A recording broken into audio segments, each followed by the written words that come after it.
Assalamualaikum warahmatullahi wabarakatuh. My name is Madina from class E English Education. Oke, di sini saya akan menjelaskan metode pembelajaran atau hakikat pertumbuhan dan perkembangan tahapan, aspek dan hukum perkembangan, prinsip-prinsip perkembangan. Ada perkembangan kognitif peserta didik atau teori-teori perkembangan. Hakikat pertumbuhan dan perkembangan. Pertumbuhan dan perkembangan adalah dua konsep penting dalam biologi yang menggambarkan perubahan dalam organisme sepanjang hidupnya. Pertumbuhan adalah proses peningkatan ukuran dan jumlah sel yang bersifat kuantitatif dan dapat diukur, seperti bertambahnya tinggi badan, berat badan, dan volume organ. Pertumbuhan biasanya berfokus pada aspek fisik dan struktur tubuh. Perkembangan adalah proses perubahan dan pematangan fungsi biologis, psikologis, dan sosial yang bersifat kualitatif. Ini mencakup perkembangan kognitif, emosional, sosial, dan moral. Perkembangan mengacu pada kemampuan dan keterampilan yang lebih kompleks seiring dengan bertambahnya usia dan pengalaman individu. Ada tahapan perkembangan. Yang pertama itu ada tahap prenatal, yang kedua tahap bayi atau usia sampai 2 tahun. Yang ketiga tahap anak usia dini atau 2 sampai 6 tahun. Yang keempat tahap anak-anak atau 6 sampai 12 tahun. Yang kelima tahap remaja atau 12 sampai 18 tahun.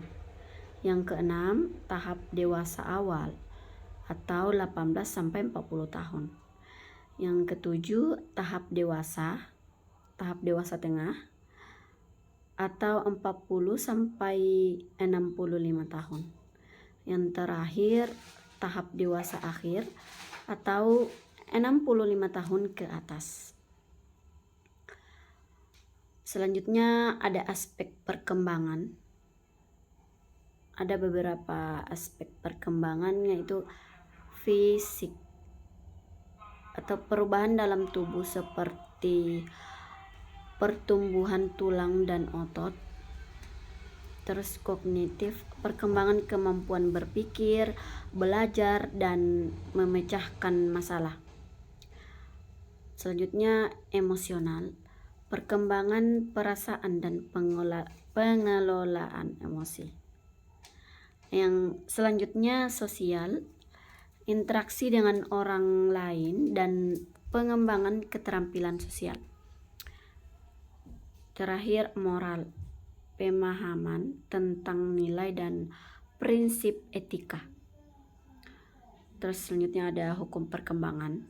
Hukum kesiapan atau perkembangan terjadi ketika individu siap secara fisik dan psikologis. Hukum arah, perkembangan terjadi dari bagian kepala ke kaki atau chandel, dan dari bagian dalam keluar tubuh. Hukum tempo dan ritme, setiap individu berkembang dalam tempo dan ritme yang berbeda. Terus selanjutnya hukum diferensiasi, perkembangan berlangsung dari yang umum ke yang spesifik, dari yang sederhana ke yang kompleks. Selanjutnya ada prinsip-prinsip perkembangan. Prinsip-prinsip perkembangan ada di sini saya ada 3. Yang pertama itu perkembangan bersifat holistik. Perkembangan melibatkan berbagai aspek seperti fisik, kognitif, emosional, dan sosial yang saling berinteraksi dan memengaruhi satu sama lain. Yang kedua itu perkembangan berlangsung secara bertahap. Perkembangan terjadi secara bertahap dan berurutan dari tahap yang sederhana menuju tahap yang lebih kompleks. Setiap tahap perkembangan membangun dasar untuk tahap berikutnya. Yang terakhir itu ada perkembangan berlangsung dalam kecepatan yang berbeda. Setiap individu berkembang dengan kecepatan yang berbeda-beda. Faktor genetik, lingkungan, dan pengalaman individu dapat memengaruhi kecepatan perkembangan. Selanjutnya, perkembangan kognitif peserta didik.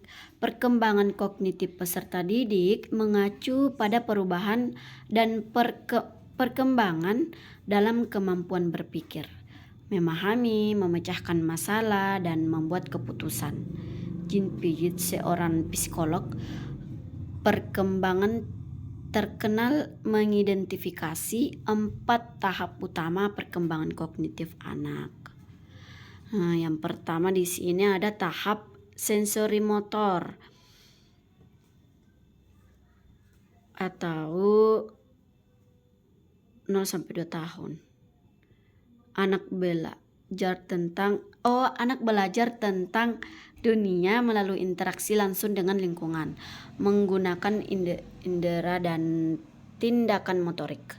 Yang kedua, tahap profesional 2 sampai 7 tahun. Anak mulai menggunakan simbol seperti kata-kata dan gambar untuk mewakili objek dan peristiwa. Yang ketiga, tahap operasional konkret atau 7 sampai 11 tahun.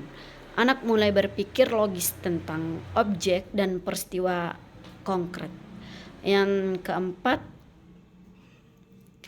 tahap operasional formal atau 11 tahun ke atas. Anak mulai mampu berpikir abstrak, logis, dan sistematis. Selanjutnya ada faktor-faktor yang memengaruhi perkembangan kognitif.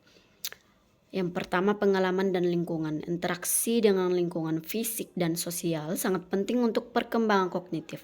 Pengalaman belajar yang beragam dapat merangsang perkembangan kognitif. Yang kedua, pendidikan dan pembelajaran. Metode pengajaran yang tepat dan kesempatan belajar yang menantang dapat meningkatkan kemampuan kognitif anak. Yang ketiga, genetika. Faktor genetik juga memengaruhi kemampuan kognitif individu seperti kemampuan memori, kecepatan pemrosesan informasi, dan kapasitas intelektual. Yang keempat, motivasi dan minat. Minat dan motivasi anak terhadap suatu subjek atau kegiatan dapat memengaruhi seberapa cepat dan efektif mereka belajar dan berkembang secara kognitif. Selanjutnya, teori-teori perkembangan ada 6. Yang pertama itu ada teori perkembangan kognitif Piaget. Yang kedua, teori perkembangan psikososial Erikson. Yang ketiga, teori perkembangan sosial. Yang keempat, teori perkembangan moral Colbert. Yang kelima, teori belajar sosial Bandura. Yang terakhir, teori ekologis Bonvensener. Baiklah, itulah tadi penjelasan dari saya. Baik, assalamualaikum warahmatullahi wabarakatuh.